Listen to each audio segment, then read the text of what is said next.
Come. So இந்த சம்மை நம்ம simplify பண்ணுமா?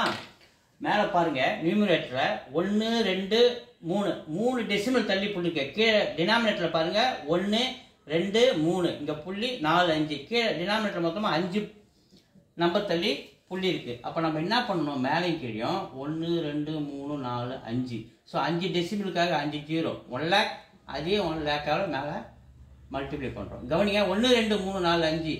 ஸோ 5 0 நம்ம மல்டிப்ளை பண்ணும்போது 1 லேக்கால் மல்டிப்ளை பண்ணும்போது கீழே ஃபுல்லாக டெசிமல் கேன்சல் ஆகி 12 × 9 × 5 அப்படின்னு மாறுறாரு. மேலே 3 இருக்கிறதுனால 1 2 3 இருக்கிறதுனால ஸோ நம்ம மல்டிப்ளை பண்ணும்போது ஸோ இந்த 3 போயிடும். மீதி 100 மட்டும் நமக்கு மேலே நிற்கிறாரு. அது ஞாபகம் வச்சு இது அப்படியே டெசிமல் எடுத்துட்டு 36 × 48 × 250. இப்போ கேன்சல் பண்ண வேண்டியதாக பண்ணுங்கள். 2 டேபிள் அடிச்சா இதை 3 டைம்ஸ், இதை அடிச்சா இதை 9ல் 3 டைம்ஸ், இதை அடிச்சா 48ல் 3ஆல் 16 டைம்ஸு. இங்கே 5 இருக்குது, 25 5 இந்த 0 இருக்குது 50. 16 × 5 80. இங்கே ஒரு 0, இந்த 2 0 இது கூட சேர்த்துங்க. அப்போ மொத்தமாக நமக்கு என்ன கிடைக்குது? 80,000 கிடைக்குது. எங்கே இருக்குது? சியில் இருக்குது. C sir. தேங்க்யூ.